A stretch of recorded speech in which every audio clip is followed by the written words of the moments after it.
Good evening, all, and welcome back to day 8 of the 77-day video challenge.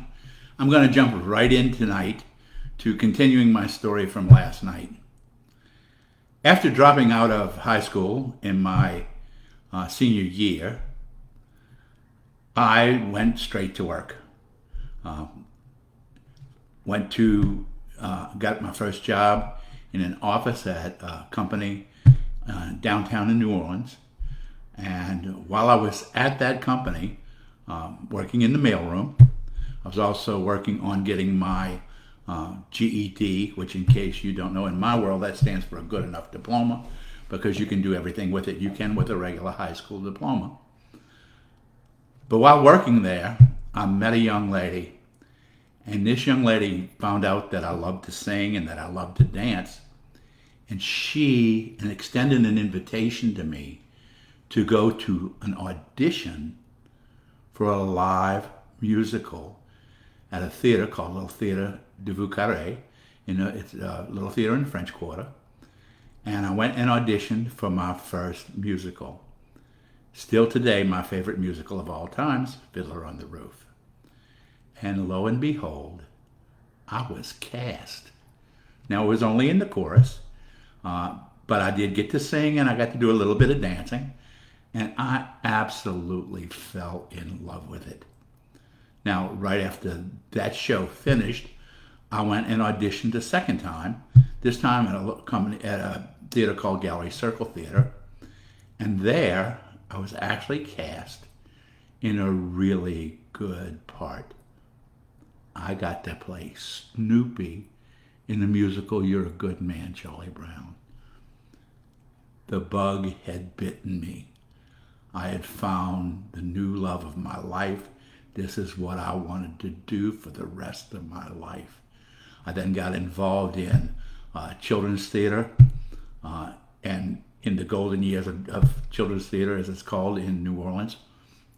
And over the next couple of years, I did maybe 8 or 10 shows with them. And I was loving it. The only problem was that my first love, alcohol, and now drugs, took precedence over my new love.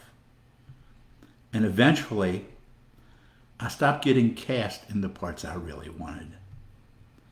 And then I stopped getting cast at all. And of course, in my way of thinking back in those days, I thought it was politics.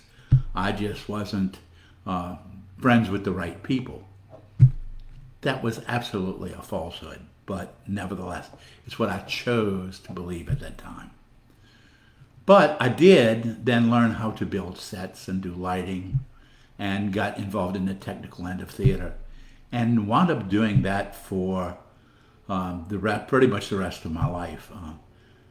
Wound up going to Atlanta for a job there, and then coming back from Atlanta and becoming the technical director at the Beverly Dinner Playhouse, which was an awesome job. But again, after I'd been there a couple of years, my addictions started to get in the way, and I got fired. Well, at that point, I thought, well, that's it. I'm done with this fickle world of theater. I'm going to go out and get a real job. So I became a bartender at a rock and roll bar owned by my wife and her ex-husband. And I did that so well, they made me the manager.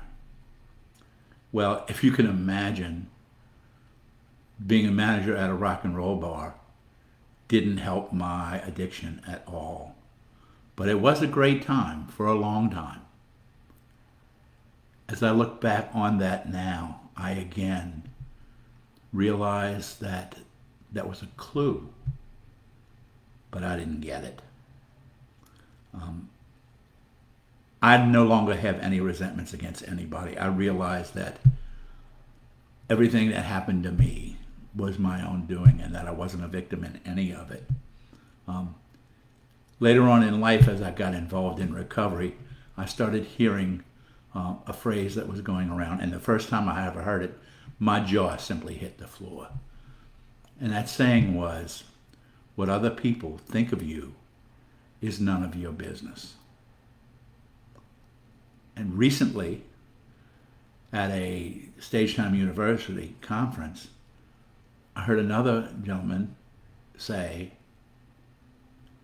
your actions are based on what you think of you. Back then, I didn't think much of me. I was all I thought of, but I didn't think much of me. Thank God that's all changed. And we'll continue this story tomorrow night, one day at a time.